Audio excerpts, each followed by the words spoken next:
Otak kita bukan cuma daging. Inilah listrik dan ion yang bikin kamu bisa ingat, sadar, dan berpikir. Kalau kamu sering lupa naruh kunci, mungkin bukan karena pikun, tapi ion di otakmu lagi rapat koordinasi dan kamu nggak diundang.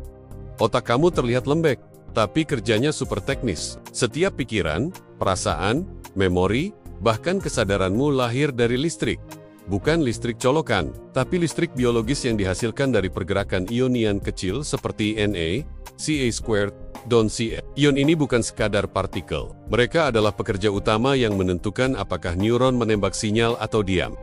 Kalau komputer pakai bahasa biner, otak pakai bahasa ion. Ketika ion-ion ini keluar masuk neuron melalui pintu-pintu khusus, tegangan berubah, terciptalah sinyal listrik. Sinyal inilah yang membuat kamu bisa mengingat nama mantan, mengambil keputusan, sampai menonton video ini sekarang.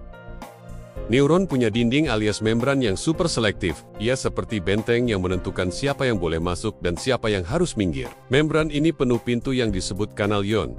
Ada pintu untuk Na, pintu untuk Ca², pintu untuk Cl, dan masing-masing hanya terbuka pada kondisi tertentu. Pintu ini bisa terbuka karena perubahan tegangan, bisa juga karena neurotransmitter.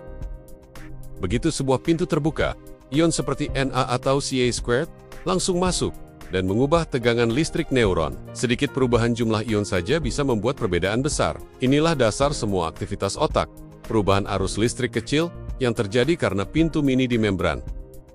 Na adalah aktor yang bikin sinyal listrik bisa meledak. Ketika pintu, ion-ion ini masuk dengan sangat cepat, sehingga neuron tiba-tiba berubah dari negatif ke sangat positif.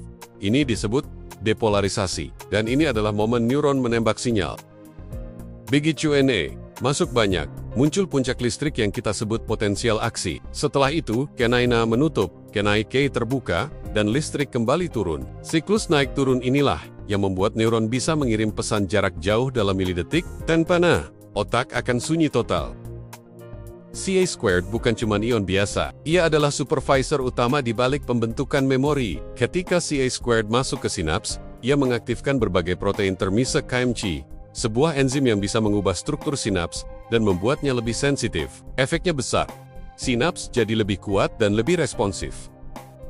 Inilah proses yang disebut LTP, Long-Term Potentiation. Dengan bantuan Ca², sinaps yang sering dipakai jadi lebih kuat.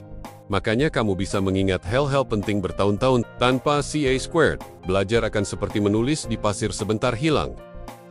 Cl adalah lawan dari Na. Kalau Na bikin sinyal menyala Cl, membuat neuron diam dan stabil. Ia bekerja melalui reseptor GABA, A, yang membuka pintu bagi Cl masuk ketika otak perlu menenangkan diri. Tanpa Cl, otak akan hiperaktif dan kacau. Cl sangat penting untuk menjaga agar otak tidak overload. Bahkan pola tidur, rasa tenang, sampai efektivitas obat penenang bergantung pada ion ini. Ia memastikan ritme neuron tidak liar dan tetap terkoordinasi.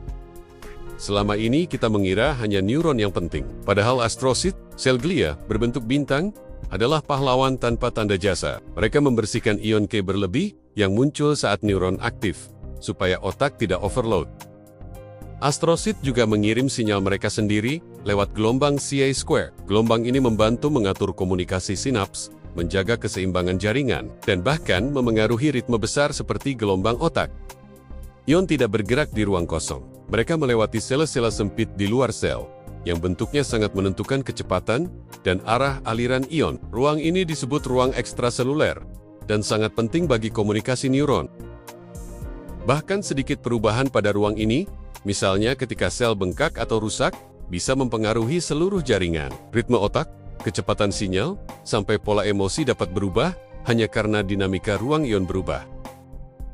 Gelombang otak bukan hanya grafik tanpa arti. Itu adalah musik listrik yang dimainkan jutaan neuron. Ada ritme alfa ketika santai, beta saat fokus, theta saat refleksi, dan gamma ketika otak bekerja paling terintegrasi. Kesadaran diyakini muncul ketika jaringan otak mampu menciptakan sinkronisasi gamma. Ritme ini menggambarkan komunikasi cepat antar banyak area otak. Dan tentu saja, dasarnya tetap pergerakan ion.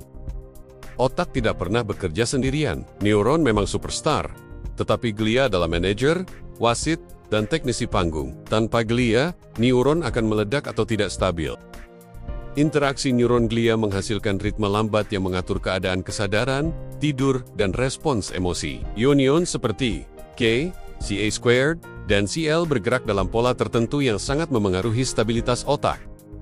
Kesadaran bukan sesuatu yang muncul secara ajaib. Ia adalah hasil akhir dari jutaan proses listrik kecil di level ion yang kemudian membentuk sinyal neuron, ritme jaringan, dan akhirnya pengalaman subjektifmu.